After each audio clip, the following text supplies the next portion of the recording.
Muchas gracias. Es poco el tiempo que tengo para exponer. Voy a tratar de encapsular varias cuestiones. La primera es especificar que hablo desde mi proyecto como cabeza de la Casa del Hijo del Ahuizote y voy a dar una brevísima descripción de qué se trata. La Casa del Hijo del Ahuizote es un espacio de archivo y de museo en el norte del centro histórico, unas calles de aquí, en el domicilio donde antiguamente se encontraba la imprenta del periódico El Hijo del Ahuizote.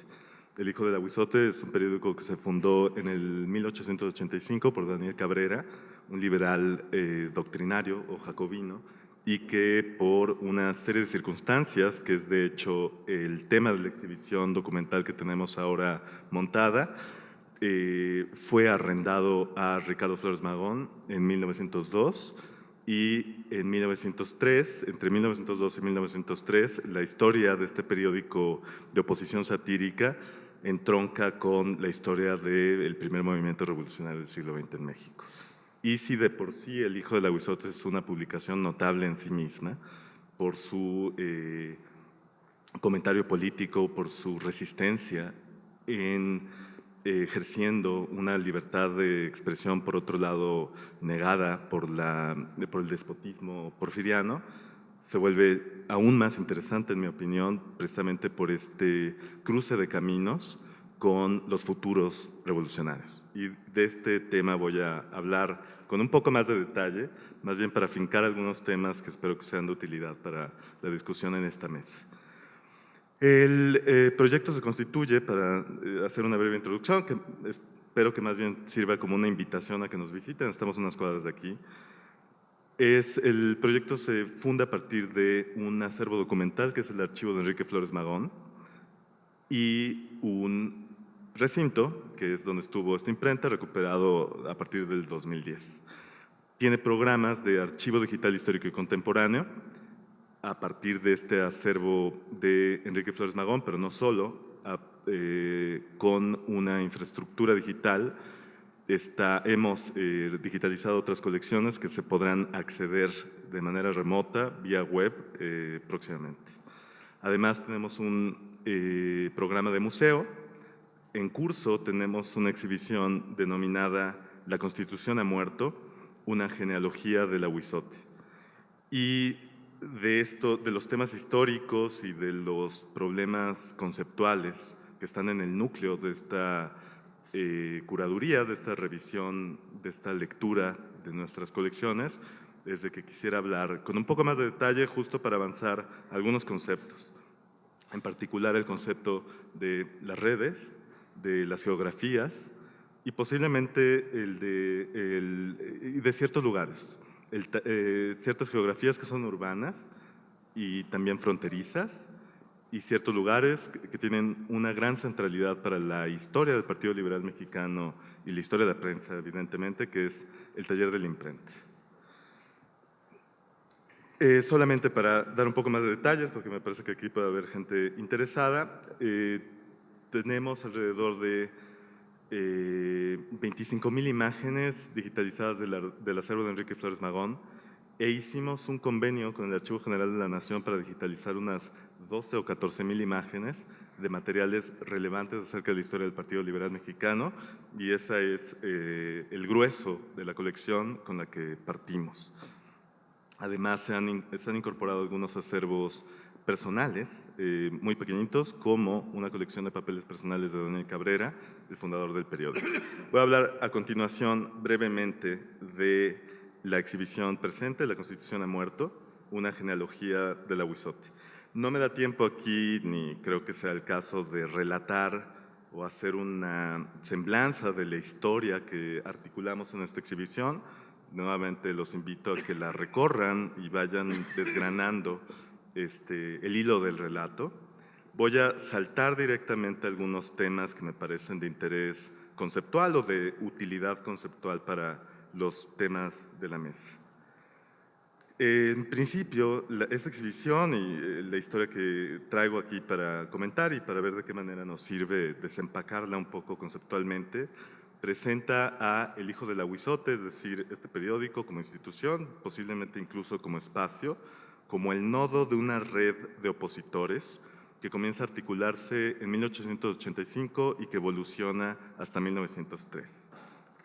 Específicamente, se trata de un nudo que se hace entre liberales jacobinos, como el fundador del periódico Daniel Cabrera, y jóvenes de la generación del 92.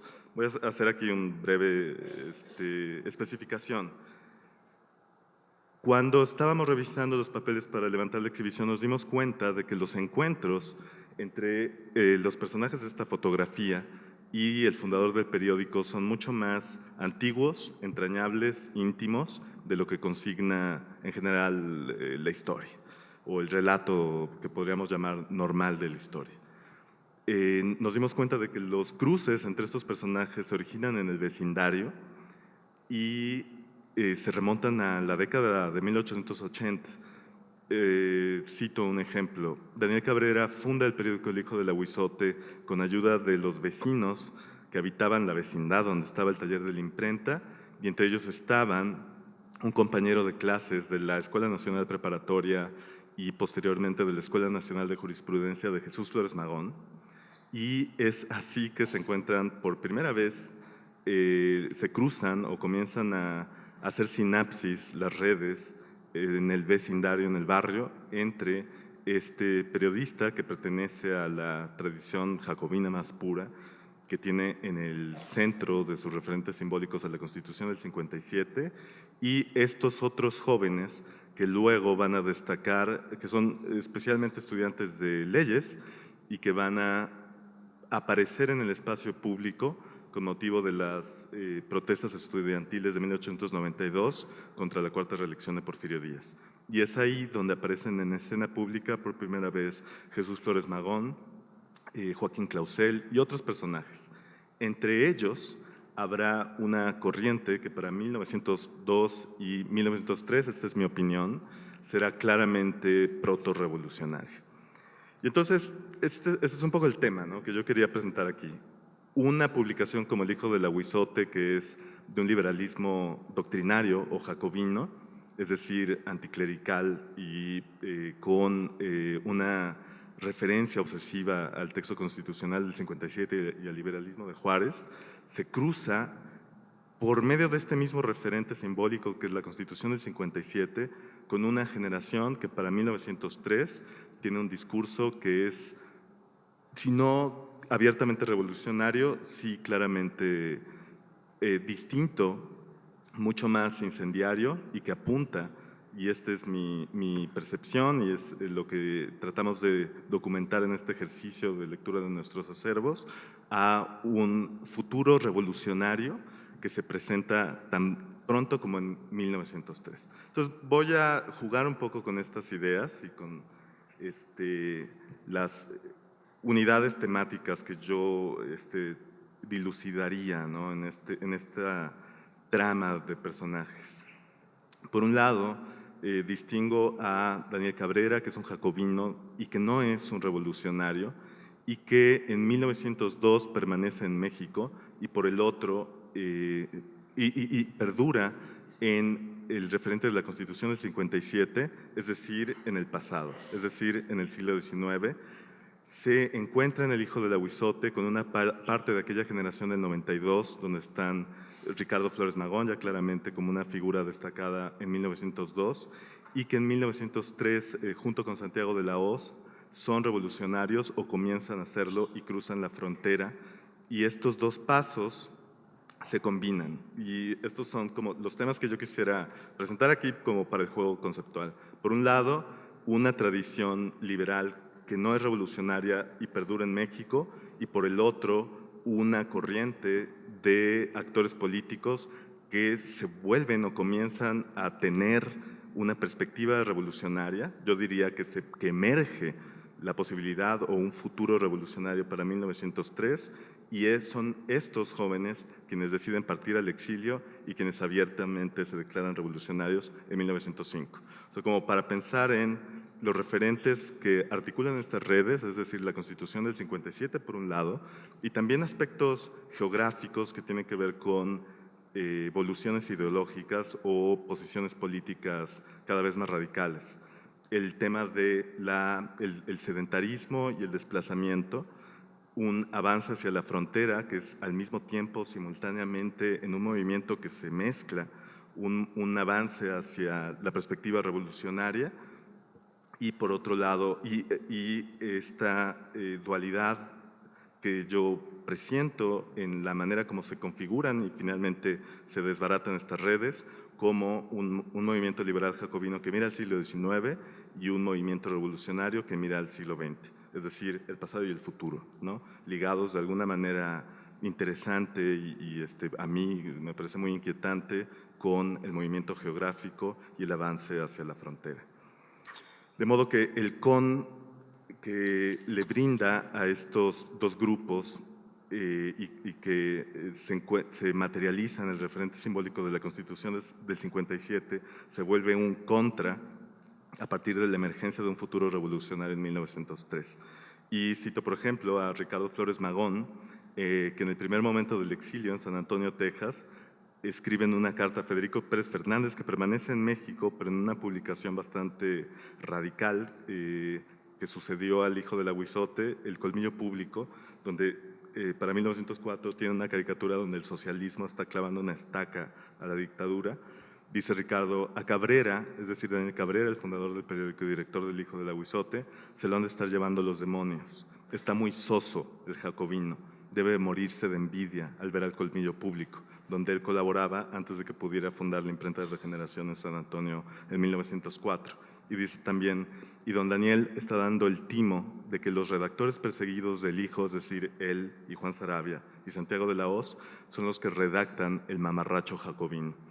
Entonces, no sé, o sea, posiblemente lo que quisiera avanzar aquí es como una dinámica de estas redes donde el referente del siglo XIX, que es la Constitución del 57, queda trascendido y las redes evolucionan cuando se presenta el futuro revolucionario, y esto viene de la mano con un desplazamiento geográfico. Es decir, una ruptura entre lo meramente jacobino y lo propiamente revolucionario. Nuevamente, insisto en estas triadas de lo jacobino, la permanencia en México y el pasado del siglo XIX, lo radical, lo transnacional y el futuro revolucionario.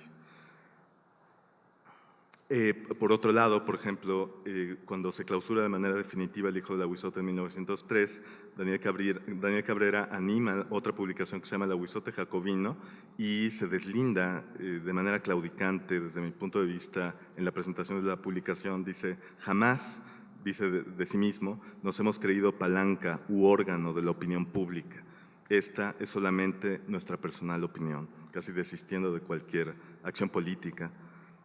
Y más bien fijándose en lo que Ricardo Flores Magón calificaría como la esfera sosa y mamarracha de la opinión y la disidencia política liberal. Y bueno, hay otros temas, ¿no?, que están en estas historias que nosotros estamos tratando o replanteando. Uno de ellos, y lo menciono nada más porque estamos aquí, me parece muy importante, es como el cambio también de ciertas geografías que determinan estas redes. Antes de la partida del grupo al exilio, es evidente para nosotros la importancia de una geografía de la Ciudad de México en el siglo XIX. Y cito, por ejemplo, la proximidad de este recinto, que era la Escuela Nacional Preparatoria, con la Escuela Nacional de Jurisprudencia en la calle de Justo Sierra. Eso determina que se puedan reunir los estudiantes en el 92 y cambien de patios para tener sus reuniones. O espacios como el Jardín de San Fernando, donde solían reunirse los estudiantes para recrearse, y la Alameda, que se vuelve un espacio público primordial para expresar su oposición en el 92. El traslape del barrio de los estudiantes, como la Escuela de Medicina o la Escuela de Jurisprudencia, con el barrio de los impresores.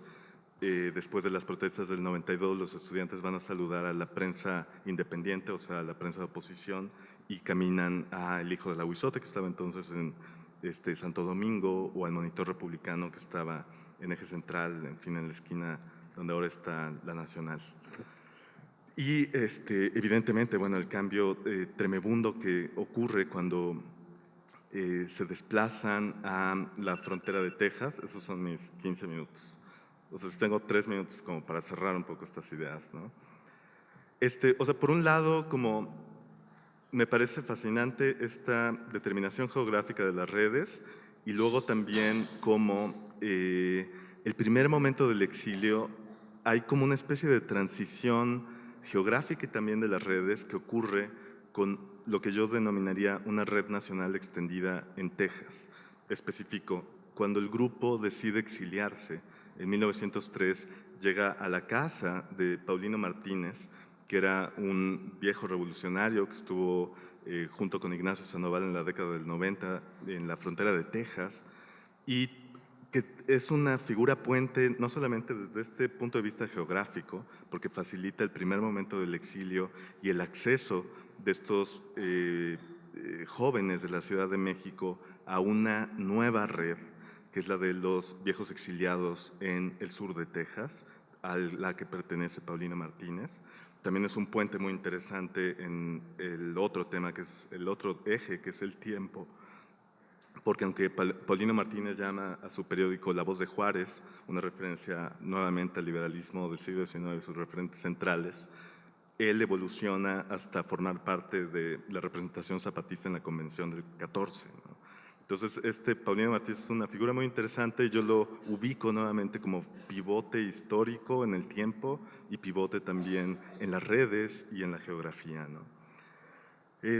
Ya para no extenderme más allá, solo quisiera plantear otro tema, que es, a pesar de estas divergencias en las redes, la importancia de ciertos lugares para determinar sus intimidades y para mitigar el efecto de sus tensiones. A pesar de que Santiago de la Hoz, que es de los más radicales en 1902,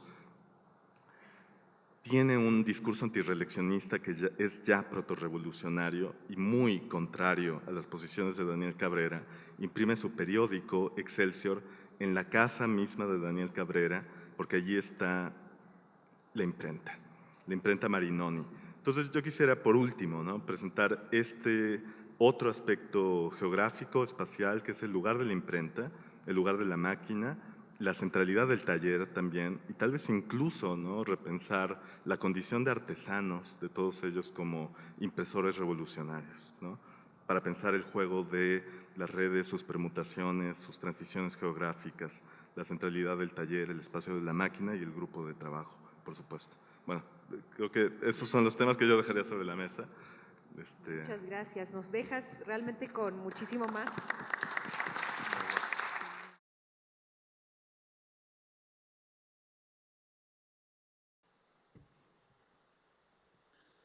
Muchas gracias a ustedes. Pido disculpas por aparecer en este formato tan fantasmagórico que es el Skype. Y me siento un poco como Francisco Madero, como haciendo llamando a los espíritus, porque además yo no los veo a ustedes, espero que ustedes me vean a mí. Trataré de hacer breve mis comentarios justamente en atención al hecho de que puede ser un poco frustrante el Skype como modalidad de comunicación. De hecho, es la primera vez que hago un ejercicio así es que a ver qué tal resulta. Y muchas gracias por su paciencia en esto y por incluirme en este evento, que realmente me da mucho gusto y me hubiera encantado estar allá. Antes de comenzar con mis comentarios, quería refrendar la invitación que acaba de hacer Diego Flores Magón para visitar a que visiten la Casa del Aguizote, que es un espacio nuevo y muy novedoso, diría yo. Y además, cuando estén ya en línea los papeles del bisabuelo de Diego, es decir, de Enrique Flores Magón, que echen un vistazo a esa colección documentaria. Tuve la suerte, el privilegio de poder consultarla. Estaba escrito un libro que es eso del Ricardo Flores Magón, que va a aparecer en español en unos meses, que apareció el año pasado en inglés. La verdad es que es un acervo documental extraordinario y realmente lo recomiendo ampliamente, aún para los curiosos. Hay muchísimo, tanto como fotografía, documento, que abre, pienso, una manera abre preguntas para quien quiere acercarse al pasado y su relación con el presente, que creo que valen la pena. Bueno, tengo, como dije, comentarios muy breves. Tienen que ver también con investigación sobre el, entre comillas, liberal del Partido Mexicano y sus relaciones con sus aliados en Estados Unidos. Muchos de los cuales eran miembros del Partido Socialista Mexicano, otros eran anarquistas. Yo conocía, por ejemplo, Ricardo Enrique, de la Junta Organizadora del Partido Mexicano, con Emma Goldman, con Alexander Bergman y los más famosos, Voltaire Leclerc, famosos anarquistas de Estados Unidos, y no solo de Estados Unidos, de España, Italia, Cuba, Argentina, etc. Entonces, quisiera hacer un muy breve comentario respecto de la relación entre esta historia del pasado y algunos de los del presente. Me parece que el socialismo del siglo XXI, y vamos a necesitar socialismo del siglo XXI, estamos acá, pero lo vamos a necesitar más todavía dados los avances en la robótica y las dificultades que tiene actualmente el empleo y que va a tener a futuro el empleo. Se va a necesitar socialismo, se necesita, pero se van a necesitar todavía más. Creo que dada esta situación objetiva, puede ser más importante para México, más útil, fijarse en la experiencia del llamado mal magonismo, antes que algunas otras que a veces inspiran a la izquierda. Por ejemplo, me parece que el socialismo del siglo XXI será mucho antes magonista que, por ejemplo, bolivariano, o juarista. Es decir, la tendencia de ciertas ramas de la izquierda latinoamericana a buscar inspiración en raíces mexicanas, como o Juárez, me parece que es muchísimo más anacrónica, menos útil para el presente que fijarse en experiencias como las del magonismo, a pesar de que la del magonismo aparentemente es menos exitosa políticamente, la generación de la 1857, o también menos exitosa aparentemente que Bolívar y que toda la generación de próceres de Sudamérica. La razón por la que me parece mucho más pertinente bueno, hay varias razones por las que me parece muchísimo más pertinente el magonismo que las historias republicanas de la primera mitad del siglo XIX. La más importante tiene que ver con la vocación transnacional del magonismo. Voy a usar la palabra magonismo simplemente para entender, aunque hago el paréntesis, los militantes de esa época no favorecían el término justamente porque eran anticaudillistas. Entonces no se consideraban seguidores de Ricardo Flores Magón, sino que se consideraban, entre comillas, miembros del Partido Liberal Mexicano, y muchos de ellos anarquistas, otros socialistas. Voy a usar la palabra magonismo simplemente porque la palabra liberal hoy día es más confusa. Entonces, bueno, me parece que el magonismo es altamente pertinente, en primer lugar por su vocación, por su raíz transnacional. Segundo, por su internacionalismo. Y tercero, por una serie de cosas que fueron sucediendo en el exilio en los Estados Unidos. Bueno, en el exilio, en el caso del liderazgo de la Junta, ¿no? Gentes como Juan Saray, Carlos Magón, Enrique Flores y los otros famosos líderes de este movimiento, y en otros casos no eran exiliados, sino que eran migrantes, es decir, estamos hablando de la época temprana de la migración a los Estados Unidos, que como todos sabemos, pues hace un proceso histórico gigantesco que ha durado más de un siglo y que ha terminado, o digamos, en el presente tenemos ya una situación en que la población mexicana tiene una proporción importante viviendo, que vive en los Estados Unidos. Entonces, yo diría que lo primero que hay ahí que es muy interesante, que ha sido bastante poco, la gente no se ha fijado lo suficiente, según mi punto de vista, en México, es que hubo ahí una experiencia que podríamos llamar una experiencia de un cosmopolitanismo proletario. La tendencia en general en los estudios culturales sobre el cosmopolitanismo en México y en América Latina hace hincapié en el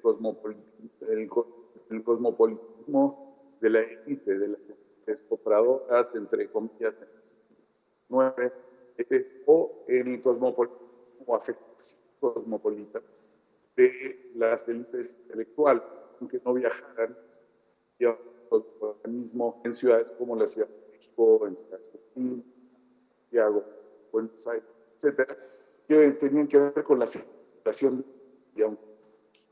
en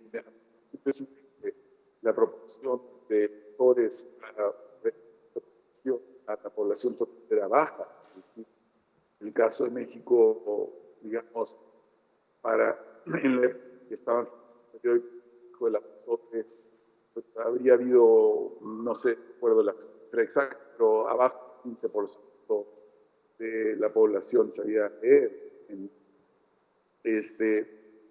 Pese a la baja proporción de letrados, había una circulación cosmopolita del libro y de la ley y de lo escrito, que significaba que podías tener un cosmopolitanismo en las ciudades capitales principales, incluidas muchas capitales San Luis Potosí, etc. Pero acá en el caso tenemos otra cosa que ha sido menos subrayada y que es muy importante, que es un cosmopolitanismo proletario, es decir, los migrantes que estaban trabajando en Estados Unidos, en Texas, en las de Arizona, de Colorado, en los campos de California, estaban trabajando hombro con hombro con trabajadores que eran algunos españoles, otros eran rusos, judíos, polacos, franceses, etc. Entonces te da un cosmopolitanismo e incluso un bilingüismo que emana de esa experiencia. Es el caso incluso de los hermanos Flores Magón, que no eran en su obreros, habían sido estudiantes de las mejores escuelas de México, pero que aprendieron idiomas en los Estados Unidos, incluido a veces en la cárcel, si no quiero. Entonces, el primer punto es que hay una experiencia cosmopolita proletaria que está funcionando y que me parece que es muy relevante para pensar el tema de la izquierda en México. Lo segundo que me parece que es importante de esta tradición magonista es una sospecha del nacionalismo. No quiero decir acá que no haya habido nacionalismo entre los magonistas, porque sí lo había, tanto en parte por la experiencia de discriminación contra los mexicanos existía de una forma tan acentuada en los Estados Unidos a principios del siglo XX y sobre todo en el estado de Texas, que era realmente el destino principal para los mexicanos en Estados Unidos en ese tiempo. Pero pese a que había una beta nacionalista, en realidad lo que predominaba era una sospecha frente al nacionalismo. El nacionalismo era realmente esto, lo que creo que frecuentemente es realmente una herramienta para promover cualquier cantidad de intereses. Es decir, hay algo como ruin en el nacionalismo y los magonistas tenían lo que podríamos llamar un buen olfato de ese tema. Y es un olfato que creo que es importante en América hoy, en América Latina hoy y para la izquierda hoy. En ese sentido, me parece que es mucho más saludable la tradición magonista que lo que podríamos llamar el neorepublicanismo de izquierda, que ahí incluyo el juarismo, el bolivarianismo, etc. Lo tercero es que tenemos un movimiento de izquierda que tiene mucho interés por cosas como, por ejemplo, la revolución cultural, la lectura, la importancia del acceso popular a las cosas más elevadas, digamos, del espíritu, incluidas, desde luego, los bienes culturales, incluido también cosas como el amor, la igualdad entre los sexos, en fin, una revolución sexual, una revolución a nivel incluso de las estructuras de parentesco. Voy a decir un par de cosas sobre esto último, estructuras de parentesco, revolución sexual, y la relación entre esto y la experiencia transnacional. Es decir, en la medida en que el Partido Liberal Mexicano realmente floreció a partir del exilio en los Estados Unidos, es decir, después de 1904, floreció también en un contexto de muchísima movilidad laboral, algo que mencionó Diego en sus comentarios hace un momento, es la gente, los liberales y la gente que se movía muchísimo en el espacio. Y esto era cierto en el norte de México, estados como Sonora, Chihuahua, etc., sobre todo en las zonas mineras, y era muy cierto en los Estados Unidos. Había una movilidad realmente alucinante y recuerda un poco a la situación actual, no tanto a la situación hace 30 años en México. La situación actual del empleo en lugares como México no es único, pero es un ejemplo, es muy alta hoy día, comparada incluso a cuando tengo 58 años, cuando yo era estudiante, la movilidad laboral era muchísimo menor entre jóvenes de lo que es ahora. Pues lo que enfrentaron los magonistas y la gente que simpatizaba con ese movimiento en los Estados Unidos y en el norte de México era parecido un poco, es decir, o por lo menos tenía ciertos paralelos, no era idéntico, pero tenía algunos paralelos. Los paralelos estriban en que la gente tendía a cambiar mucho de trabajo e incluso mucho de profesiones.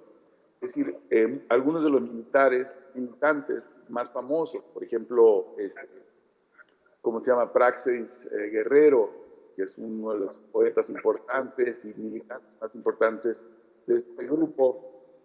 Los Estados Unidos tienen, no sé, no me he podido sentar a contar cuántos diferentes empleos tuvo, no sé, pero sí son por lo menos unas 7 o 8, 9 o 10 profesiones, es decir, corta algodón, trabaja como minero, es carpintero, es impresor, en fin. Y esta situación no era extraordinaria. Entonces tenemos una muy grande movilidad en el espacio y una muy grande movilidad laboral. Es relevante para pensar la situación actual. Y en ese contexto tenemos también mucha creatividad a nivel de estructura familiar, a nivel de actitud de la relación intersexual, sobre todo interés por la justicia con las mujeres. El grupo de Ricardo y todo eso era lo que hoy día llamaría bastante homofóbico, pero no, pero sí tenía una actitud sorprendentemente igualitaria respecto al y una actitud de mucho interés para con el amor y las relaciones fraternales profundas. Esto me parece, esto escribo en mi libro, eso del camarada Ricardo Mago, parece que contrasta con los revolucionarios en México, los revolucionarios durante la Revolución Mexicana, la Revolución Mexicana, que no tenían, creo yo, una tradición amorosa parecida, tampoco una experiencia paralela en cuanto a ya en la estructura familiar. La estructura familiar de estos militantes es plástica y muy interesante desde el punto de vista actual. ¿Por qué? Pues porque de pronto se tienen que establecer en ciudades como San Luis, Missouri, o Los Ángeles, California, San Antonio, Texas, El Paso, en fin, muchos lugares. Y se establecen casas pues, que no son sus casas tradicionales, en donde se están juntando personas que no son parientes o que mezclan parentela con gente que son compañeros, compañeras, militantes, etc. Entonces hay un lado comunitario también y experimental, también a nivel de estructura íntima y estructura familiar que me parece muy importante rescatar y pensar para el presente.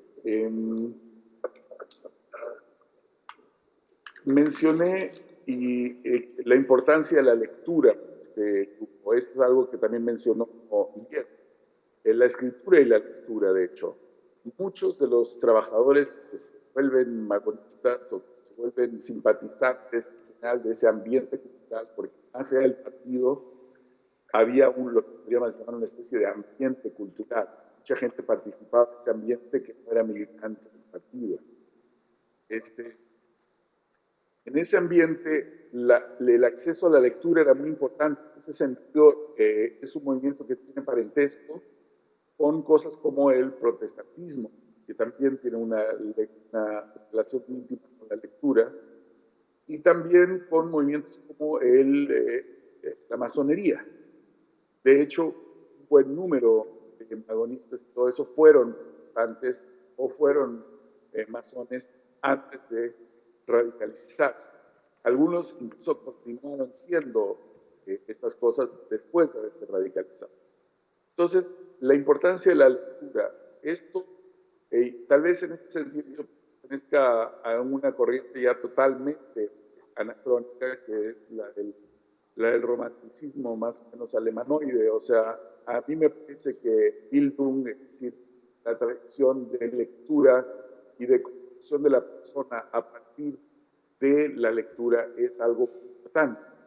Y este grupo tenía eso, de hecho, muchísimos militantes aprendieron a leer y a escribir como parte de su militancia. Y si ustedes se asoman a las cartas que hay en el archivo ahora que va a estar en línea a través de la Casa del Sote, o en el archivo Ricardo Magor, que está en línea, que tiene muchísima correspondencia de Ricardo. Claudio, perdón por interrumpir, vamos a tratar de ir concluyendo, si nos haces el favor, que cada participante son de 15 minutos más o menos. Gracias. Perdón, disculpa. Entonces, básicamente nos encontramos ahí con que muchos militantes han aprendido a leer y a escribir dentro de su militancia. Entonces, en conclusión diría yo que la experiencia magonista, vista como experiencia transnacional y vista como una forma de internacionalismo, debe ser un espacio de reflexión y estudio, no para repetir todo, muchísimos errores y problemas que no he tenido tiempo de discutir aquí, pero sí como para pensar incluso respecto a los errores, la situación contemporánea.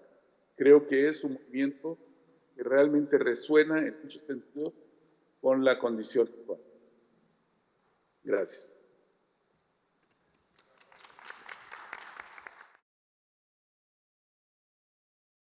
Gracias a ustedes. My interest here is to talk about the indigenous people who were part of the base of the Partido Liberal Mexicano, who organized with the Partido Liberal Mexicano, and who created a network, a secondary network that in part was indigenous, of traveling organizers and propagandists who were linked as well to their communities, indigenous communities, both to the north of Mexican indigenous when the border had crossed them, who had become Native Americans, but who still spoke Spanish, still had some identity, having lived under the Mexican government as opposed to that of the United States, and became part of this movement as well.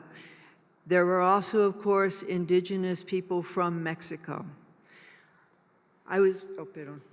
Bueno, su tópico gira en torno a los pueblos indígenas que formaron parte del Partido Comunista Mexicano desde sus orígenes y que generaron una red de trabajo, de colaboración y que posteriormente, cuando la frontera de los Estados Unidos y México cambia, terminan estando del lado de los Estados Unidos sin estar familiarizados con la cultura norteamericana, sin manejar la lengua, hablando aún español, y entonces las vicisitudes por las que tuvieron que pasar.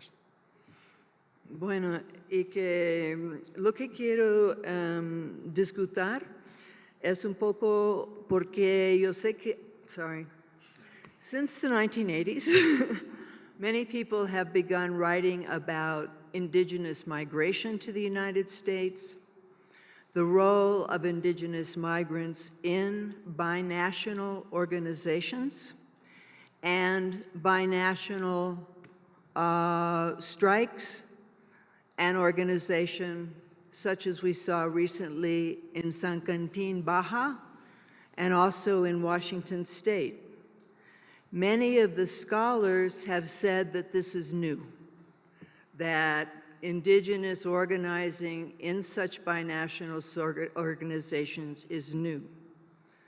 What I'm arguing with the Partido Liberal Mexicano is that indigenous involvement in binational social movements, in an internationalist social movement such as the Partido Liberal Mexicano, has deep historical roots in Mexico and also in the southwestern part of the United States. But it is often a hidden history. A partir de los años 80 del siglo pasado, ha habido académicos que han investigado respecto de las luchas de izquierda binacionales por parte de los mexicanos en Estados Unidos, diciendo que es una novedad, que es algo novedoso. Y sin embargo, Devra concluye que eso no es algo inexacto, que estas luchas binacionales de izquierda comienzan desde la creación del Partido Liberal Mexicano en el siglo XIX, perdón. Sí, gracias. The context, and I'll make this brief because of the time, is that with the conquest of North America and taking over that land, with the expansion of industrial capital in the late part of the 19th century, that clearly Mexicans formed a huge part of the industrial working force in Mexico and the United States. What I want to say is that it was a diverse working force, that many of the people who were seen as Mexican workers were also indigenous, from indigenous communities who spoke indigenous languages, and were a crucial part of that workforce on both sides, although they were not always seen as indigenous. Durante la época en la que los Estados Unidos se apropiaron del territorio mexicano, gran parte de los trabajadores que formaban parte de las luchas sociales eran considerados como tal mexicanos, pero se ignoraban sus raíces indígenas. de manera tal que a pesar de que en muchas ocasiones ni siquiera hablaban ellos propiamente el español, eran tomados pues como mexicanos, desconociendo por lo tanto su identidad y sus raíces indígenas. Sí. And that in fact, much as we look at the Ejército Zapatista de Liberación Nacional as some people have said is a new phenomenon of a form of resistance, I think that the people organizing in the early part of the 20th century were also the precursors to the EZLN, and also, of course, came out of a longer line of various forms of resistance. También se considera normalmente que el Ejército Zapatista de Liberación Nacional es algo novedoso en cuanto a la organización indígena en las luchas sociales, con lo cual Debra discrepa y considera que las luchas desde el siglo XIX indígenas organizadas son precursoras de lo que posteriormente se convertiría en el EZLN. Okay. That the many of the workers at that time were both wage workers, and many of them migrated frequently, and also often migrated in circles, in the sense that you had wage workers who still worked the land. Yaquis, for example, who were working in the mines in algunos in Cananea, and Mayos as well, were also working in the mines in Bisbee and Clifton Morenci in Arizona. They would often return to their own lands for harvest and then go back to Arizona. They would also, as we'll talk about, go to Arizona in order to buy arms and supplies to continue the war of defense against the Mexican army. Entonces, el proceso de trabajo de los grupos indígenas era un proceso circular en el que trabajaban durante una época del año en México, en las minas, por ejemplo en la mina de Cananea, particularmente los yaquis, y después se iban a las minas de Arizona, en donde además aprovechaban el viaje no solo para trabajar asalariadamente, sino que trabajaban también en el campo, tanto aquí como allá, y aprovechaban el viaje para comprar armas y después regresar y continuar con los movimientos revolucionarios. And that's in part to say that many of these workers were both wage workers and worked the land, los dos, not simplemente proletariats, as it were. Entonces quiere hacer énfasis en eso, en que no únicamente eran trabajadores asalariados, sino también eran trabajadores del campo y por lo tanto no embonaban en el concepto clásico del proletariado. Mm-hmm. The way in which people migrated, which was not that dissimilar in some ways from now, is that people often migrated with gente, familiares, etc., no? That created basically bases of community that often stretched from parts of Mexico to work sites, to barrios, also in the United States. In other words, and they had connections with each other, not cell phones clearly, but they did. So el proceso de migración no era tan disímbolo al proceso de migración de hoy en día. También hacían redes de apoyo solidario con familiares y amigos al momento de emigrar, iban para allá y esa era su manera de organización. Sí, fue en base a todo lo que yo quiero decir, porque es muy corto. In terms of the Partido Liberal Mexicano, clearly the demands of the partido were ones that were also indigenous demands, quite specifically to return the ejido lands and to protect indigenous lands. The second grouping of demands were those of wage workers, how many hours and exploitation in various ways, etc. And the third were the liberal demands in many respects of the Enlightenment. I hope I'm not taking too long. Los ideales de lucha del Partido Liberal rescataban muchos de los intereses de los grupos indígenas también, como era el respeto a sus tierras y por el otro lado, por el lado de los trabajadores, pues su derecho a un salario digno con horas humanas de trabajo que no implicaran una fuerte explotación. Y el tercero, what was the third one? The liberal demands of the Enlightenment. Exacto, y las demandas liberales de la época de la Ilustración, ¿no? Sí. Okay.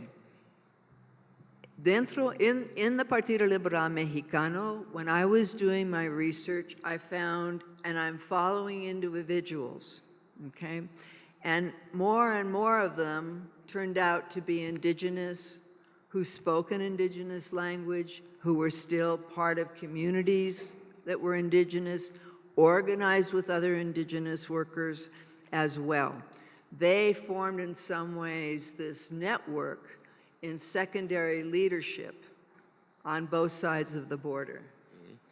Y entonces el papel que jugaban los grupos indígenas dentro del Partido Liberal Mexicano era la organización de los movimientos en ambos lados de la frontera con personas que no hablaban el español, sino que hablaban aún sus lenguas indígenas.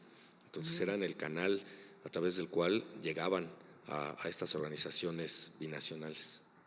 One example of this is Fernando Palomares, who was by blood a mestizo. His father had been a Portuguese hacendado. His mother was Mayo. He was raised by his Mayo uncles in Mayacoba, Sinaloa, spoke Yoeme fluently, and learned Spanish. It was a political family. Entonces un ejemplo claro de esto fue Fernando Palomares, que era mestizo propiamente hablando, de sangre, así le llamó. Su padre había sido un portugués hacendado y su mamá había sido una indígena mayo.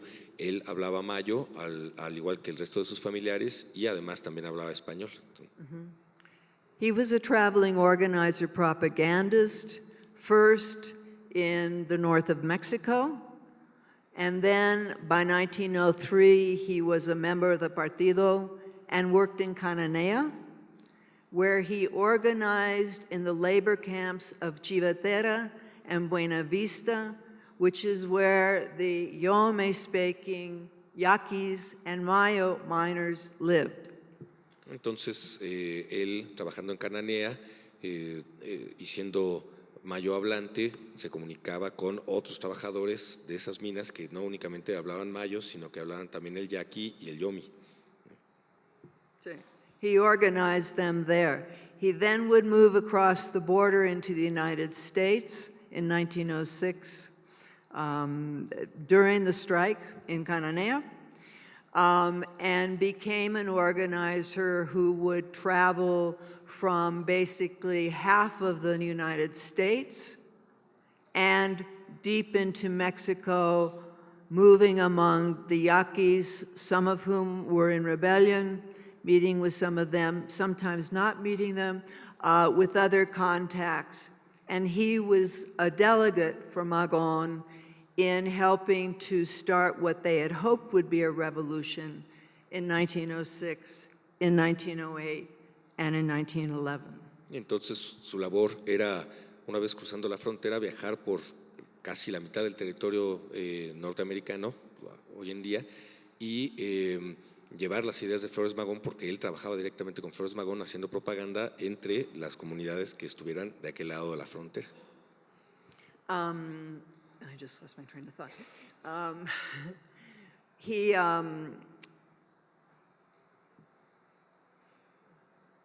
Yeah, okay.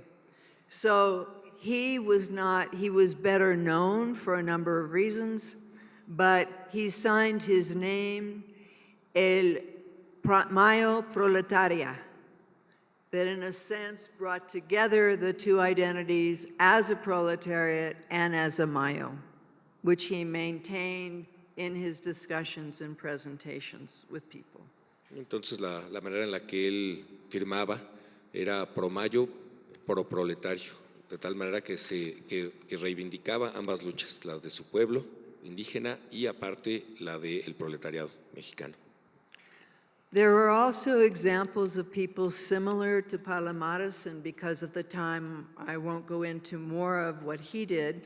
But let me just say that one thing was that in bringing together different groups of indigenous at work sites, at mines, at railroads, at campos of agriculture, It was similar, if we tweak Karl Marx's point, that it was also helping create pan-indigenous connections which may not have existed in the same way before, where not only were they able to discuss concerns as indigenous groups, many of whom were losing their land, and there were other issues, clearly, but also as wage workers in various places in both Mexico and the United States. Y una de las particularidades de todo este proceso de organización es que Palomares, junto con otras personas que por cuestiones de tiempo no va a poder mencionar, lograron generar vínculos entre comunidades indígenas que previo a estos movimientos no habían podido tener, formando o presentándose, por lo tanto, algo que se podría denominar un movimiento panindígena. Because there were a lot of different groups that mixed in these mines: Pima, Opata, Yaquis, Mayos, Purepuches, etc. No? For example, you see these pan-indigenous connections in a newspaper called La Unión Industrial in Phoenix that was published by Fernando Velarde, who was most probably Pima of the Salt River area. There was a letter there, for example, que apoya al Partido Liberal Mexicano, firmaba para Uñaki, Maricopa, Apache y Pima, conjuntos. Y entonces, bueno, dentro de las personas que también participaron, what was the name of that you just mentioned, the name of Fernando Velarde. Fernando Velarde, que pues logró unir a los pueblos Yaqui, Maricopa, Apache, Pima, ¿no? Convocándolos y organizándolos. Sí. Gracias a que todos confluían en los lugares de trabajo como las minas, los campos agrícolas, entonces llegaban de muchas identidades indígenas, ahí se conocían y podían organizarse todos.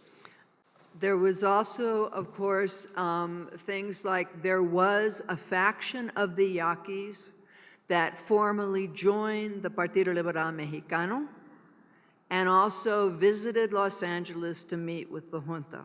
Not all the Yaquis, but a faction formally joined with the Partido Liberal Mexicano, became members. Entonces, las personas que se habían estado reuniendo y colaborando, muchos de ellos, de hecho, militaron oficialmente en el Partido Liberal Mexicano, se convirtieron en miembros y no únicamente en lo que hoy podríamos denominar pues, luchadores independientes, sino que se afiliaron al partido y se volvieron miembros activos del mismo.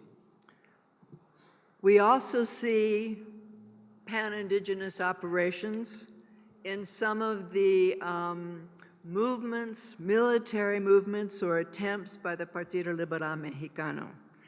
I'm going to use the example in Baja, only the initial organizing which went into Mexicali. Tijuana is another story. But simply to demonstrate the interest of indigenous peoples, suggesting some of the reasons why, and also talking about how they, in fact, were part of the initial invasion into Mexicali. Muy diferente que el otro parte.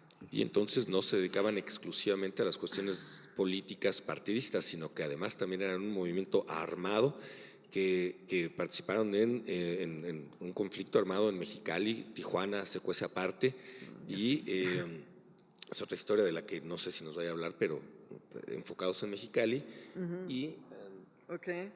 So, the initial organizers there for the invasion of Mexicali were Fernando Palomares, un otro Ramón Caule, y no sé exactamente, pero fue indígena, fue también antes, before in Cananea, and Camilo Jimenez. Camilo Jimenez was a Cocopah Indian who was working part-time, part of the year as an agricultural worker in the Imperial Valley, who would then return to the mountains where he lived in a village.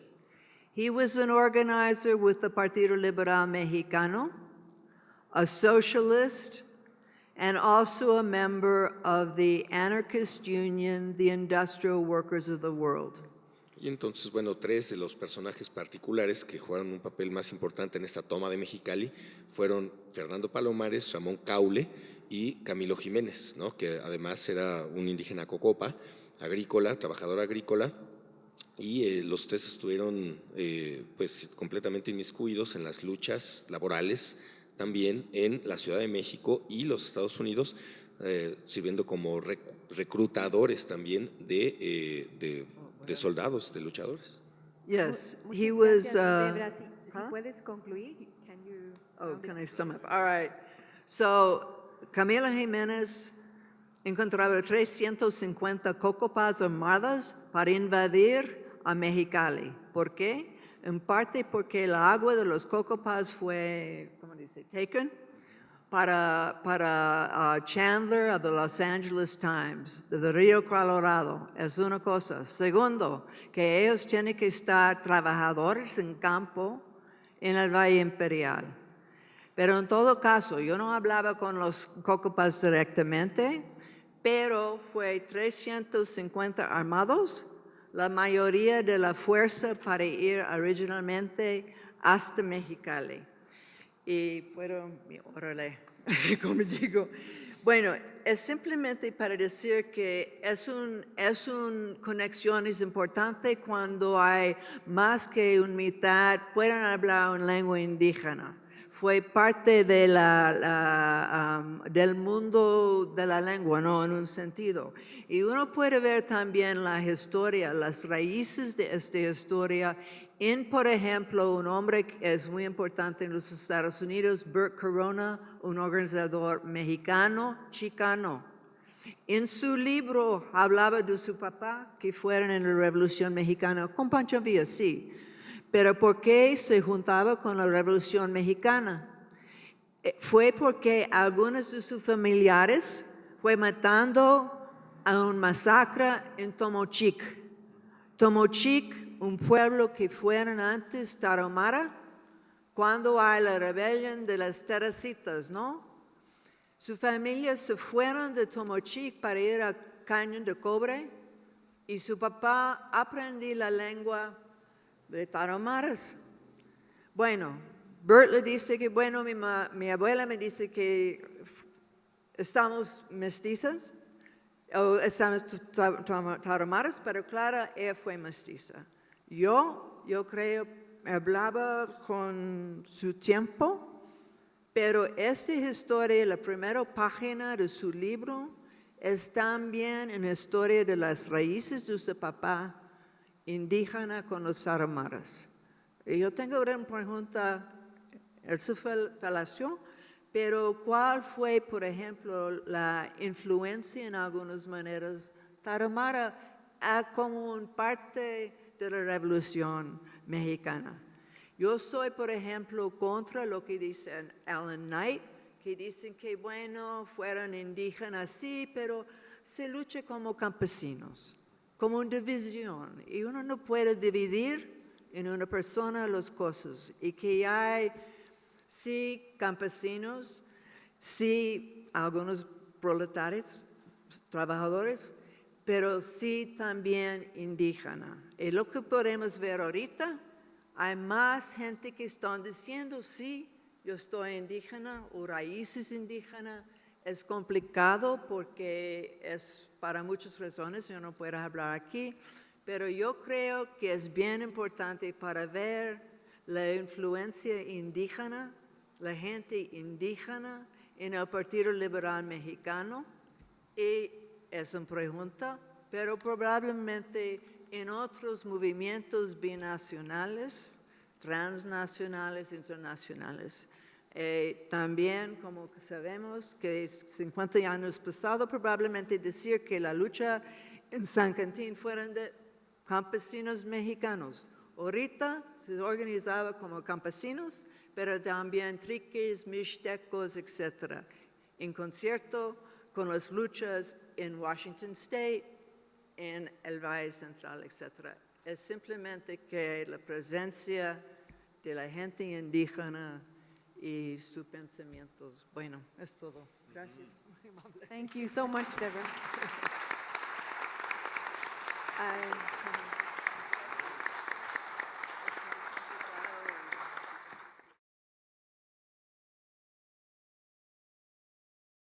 Muchísimas gracias. Antes de entrar al con la dolorosa migración forzada centroamericana, cuyo proyecto defiendo fuertemente su refugio y su ciudadanía. Quiero mencionar la relación que he tenido con la izquierda a través de mi vida, aunque sea increíble. Primeramente, algunas de las cosas, primeramente, fui el único participante que recibí en Saltillo a Valentín Campa cuando su programa de oponerse a la candidatura de López Portillo, e incluso lo hospedé en mi humilde cuarto porque no tenía dónde quedarse Valentín Campa. Y yo lo recibí allí y fui el único que asistía a su campaña porque no había nadie, ¿verdad? Después, en los años 70, tuve el honor de colaborar en la liberación de Demetrio Vallejo cuando fue encarcelado en Monclova con los ferrocarrileros, ¿verdad? Y también con los campesinos de Ocampo, haber ganado el primer municipio de izquierda en el estado de Coahuila. Pero lo más importante es esto, la lucha con esta migración forzada centroamericana, y que voy a pararme, por favor, porque comparto con ellos su sangre, su lucha, su dolor y los riesgos de muerte, sobre todo del crimen organizado.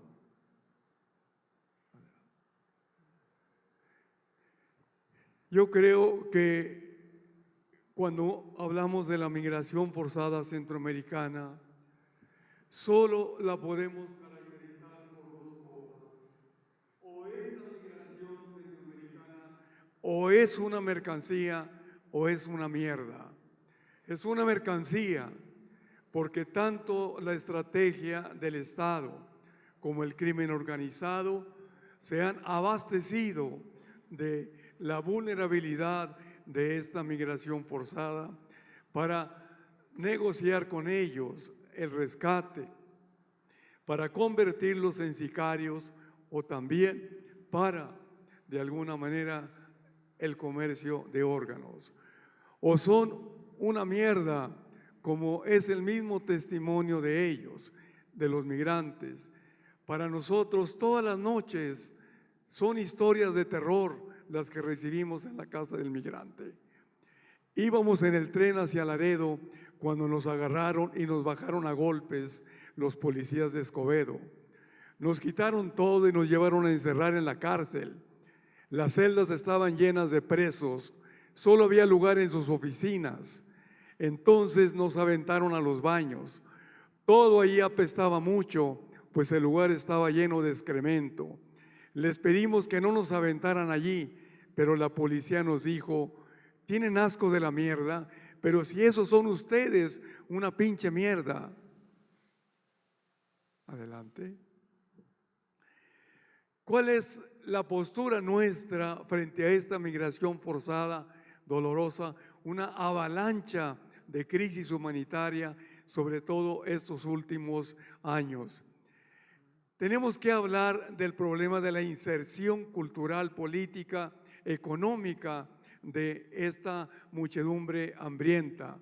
Y para eso nosotros proponemos el refugio. Ya no solamente recibirlos, sino tiene que haber la experiencia del refugio, en lo que desgraciadamente ha fallado ACNUR y ha fallado también Comar, ¿verdad? Por eso, para nosotros, el refugio tiene que extenderse hasta la ciudadanía. Para nosotros, la negación por parte del Estado al refugio y a la ciudadanía, a la migración forzada, es un abismo tremendo. Esta mugre política restrictiva y persecutoria del Estado mexicano es totalmente un rechazo de refugio y ciudadanía a esta vulnerabilidad extrema y crueldad social que sufre la migración forzada centroamericana. Las condiciones de vulnerabilidad de esta migración forzada son extremas, no es cualquier vulnerabilidad. Adelante.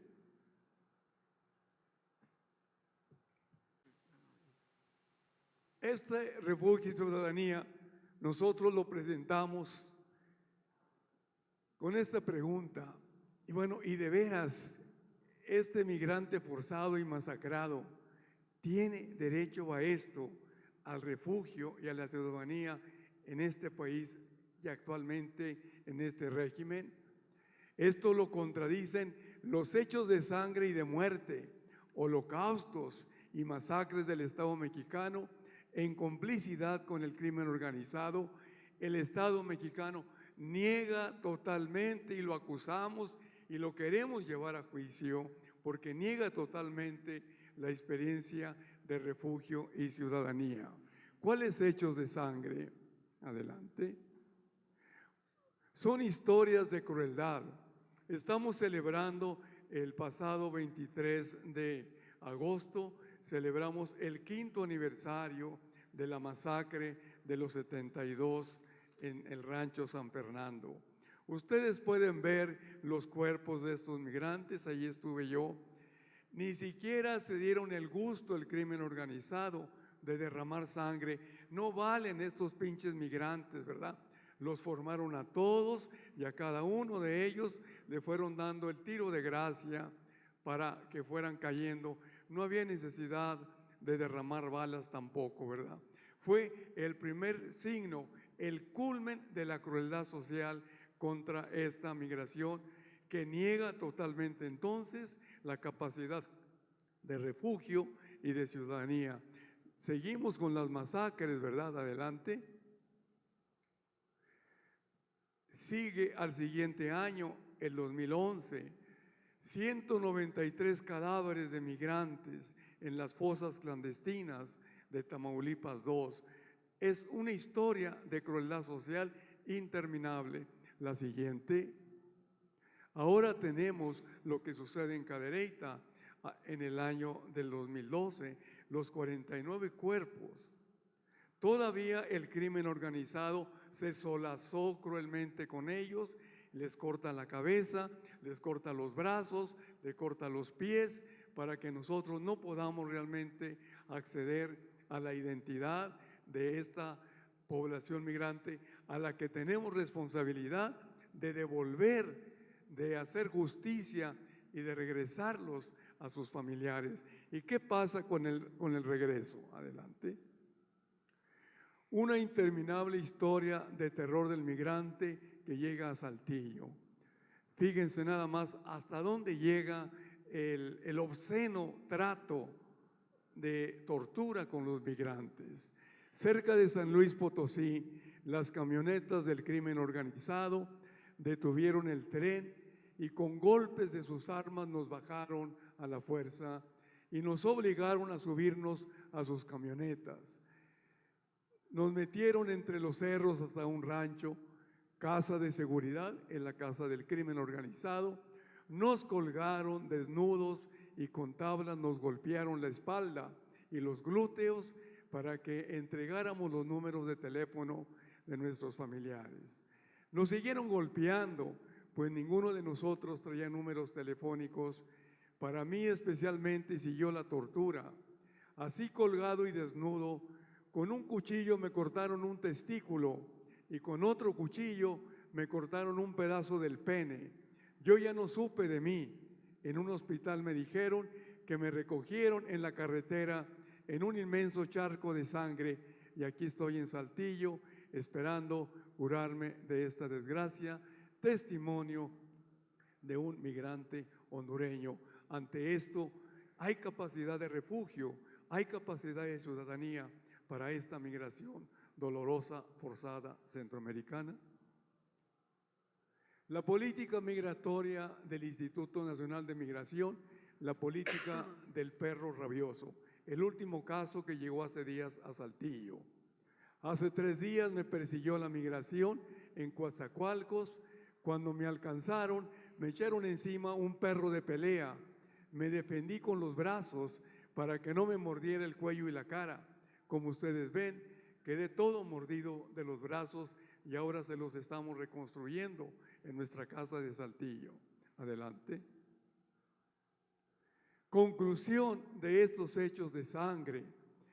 ¿Cómo catalogo yo al Estado mexicano? Como un traidor histórico, una traición histórica de México contra el refugio y contra la ciudadanía. Este féretro es real. Yo lo llevé hasta Honduras. De veras que es desgraciado este Estado mexicano. Me prohibieron abrir el féretro. Y cuando abrimos el féretro forzadamente, no había el cuerpo del migrante que esperaba esta mujer. Estaba lleno de basura y de huesos de animal. Adelante. ¿Por qué estos hombres y mujeres de la dolorosa migración forzada centroamericana, los 72, los 193, los 49, buscaban ansiosamente en su migración encontrar la vida para su familia y lo que encontraron fue la muerte? Su camino migrante era un fuerte clamor de justicia y bienestar y regresaron en la inmovilidad y el silencio de un féretro. Adelante. Refugio, adelante. Solamente ustedes pueden ver, es algo nominal nada más. Aquí en México el lenguaje es totalmente simulado. Esto lo ha expuesto precisamente ACNUR, lo suscribe el Estado mexicano. ¿Qué es el refugio? Supuestamente la experiencia nueva de reconstrucción del ser humano, expulsado de la violencia de su país, expuesto a toda incomprensión, ¿verdad? Es un ideal maldito porque en realidad no se da realmente el refugio. Adelante. Principios para proteger a un solicitante de refugio. En el artículo 5, en la aplicación de esta ley, se observarán, entre otras cosas, los siguientes principios: la no devolución, la no discriminación, el interés superior del niño, la unidad familiar, la no sanción por ingreso irregular y la confidencialidad, y nada de esto se cumple con toda esta dolorosa migración forzada, que no sabe qué hacer el Estado mexicano con ellos, y que sobre todo cuando se vino la avalancha de los ruiseñores, de los miles de niños, tampoco supo qué hacer con ellos. Nuestras 66 casas del migrante le propusimos al Estado: danos el sentido de refugio y de ciudadanía para estos niños, no los devuelvas a la muerte y a la violencia. Y se portó peor que Obama en Estados Unidos, los encarceló, pero Peña Nieto los expulsó. Adelante. Desde Saltillo, adelante, capital de la tortura, donde no hay derecho para habitar en la ciudad para migrantes de la forzada migración centroamericana, nosotros catalogamos la experiencia que tenemos en Saltillo desde hace 1 año y medio, cuando la misma policía me secuestró a 30 migrantes, hombres y mujeres. No solamente los secuestró, los torturó de todas las maneras, como cualquier policía realmente sangriento tortura a un criminal, lo sexual, y hasta uno de los últimos le metieron la punta del fusil atrás solamente por divertirse la policía con ellos, ¿verdad? Adelante. Testimonios de migrantes que han pasado, todo lo que han estado viviendo, ustedes pueden ver. Por eso, ¿cómo nos podemos plantear en México, en esta destrozada perspectiva de los derechos humanos, el tema de refugio y de ciudadanía? Solamente paso a explicar brevemente ciudadanía. Adelante. Adelante. Nuevas dimensiones de la migración. Ya no existe esas tradiciones en cuanto a migración, éxodo, tránsito, destino, retorno. Ya eso quedó atrás. Ahora tenemos ya toda una presencia de esta crisis humanitaria de Centroamérica, donde ya no podemos hablar solamente de esos pasos. México tiene que convertirse en país de destino. Y el destino únicamente se tiene que realizar no meramente a través del refugio, sino a través de lo que llamaríamos propiamente una nueva perspectiva de ciudadanía. La contrahegemonía de los pueblos en movimiento. Estos migrantes, esta migración forzada, ya no la podemos catalogar solamente como X migrantes, ya no la podemos catalogar como caravana hambrienta. Esto lo tenemos que llamar una nueva visión histórica, pueblos en movimiento, pueblos antihegemónicos, que con una antihegemonía precisamente están buscando la capacidad de una nueva ciudadanía, una nueva certeza social en esta crisis humanitaria. Esta reciente avalancha humana de migrantes hambrientos, expulsados por la violencia, gente sin poder, despojados de todo, no es meramente la encarnación de la extrema vulnerabilidad, grupos humanos aislados y devastados por la globalización de la miseria, sino que es una nueva rebelión, una revolución silenciosa, una contrahegemonía política, social y cultural, una nueva categoría y región social antropológica totalmente nueva de los pueblos en movimiento, de la nueva ciudad y ciudadanía itinerante. Pues podría hablar muchas cosas, pero solamente quiero decir que con esta perspectiva de ciudadanía, que puede seguir hablando, quiero destruir el concepto de la supuesta ciudadanía burocrática en intereses económicos, intereses políticos partidistas, y hablar de la nueva ciudadanía como una nueva perspectiva de ciudadanía basada en los derechos humanos. Muchas gracias.